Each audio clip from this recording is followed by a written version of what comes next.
Welcome back. That mice plague affecting regions in Queensland, New South Wales and Victoria is now leading to serious health concerns on top of the disastrous economic impact. Yeah, for more details, we're joined by General Practitioner Dr. Brad McKay. Great to have you with us. Rodents can spread infectious diseases to humans. Which ones should we be worried about?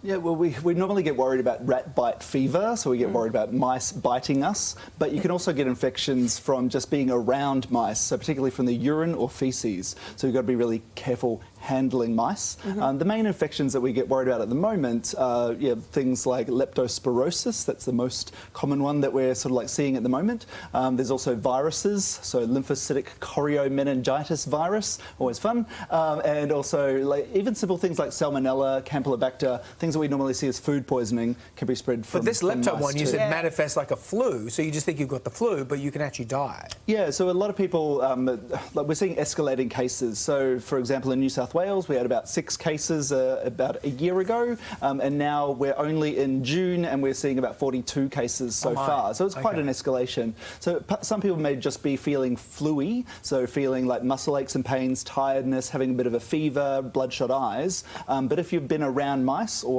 around rats, and especially sort of if they've been swimming in your water tank or anything else, you need to be thinking about leptospirosis. And the thing is that it can be treated with antibiotics, and it can be well treated if we're catching it early enough, whereas with flu people could just be staying at home thinking it's a virus, I don't need antibiotics. So we really need to be having our wits about us. So how easy is it to get? Yeah, so it's not massive numbers at the moment, but it's very easily spread. So if you're handling mice, or if you're not washing your hands after handling mice, that's a big problem. Leptospirosis particularly can get in through abrasions in your skin, cuts in your skin, but also through like your mucous membrane, so your nose and mouth. So if you're bathing or swimming in water where mice have been, then it's easy to actually get into your body and cause problems. So what else can Aussies do to protect themselves from these rodent-borne diseases? I mean, I feel like we're in the Middle Ages again.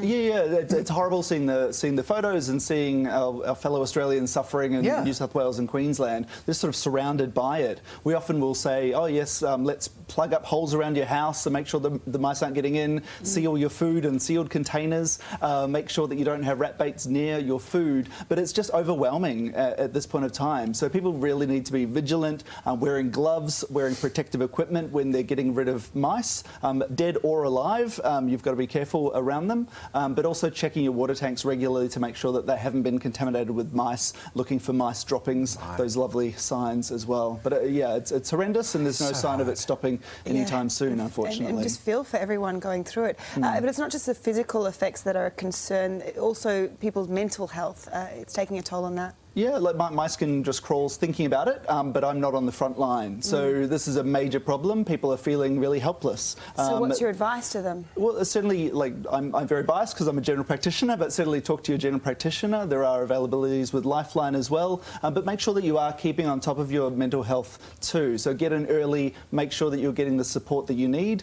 and there are sort of some financial funding that's coming from the government as well to help out with a lot of our Australians in need at the moment. Great advice, Dr. Brad. Good to have you in. If you or anyone else needs help, you can always contact Lifeline, as Dr. Brad said, and for support on 13 11 14.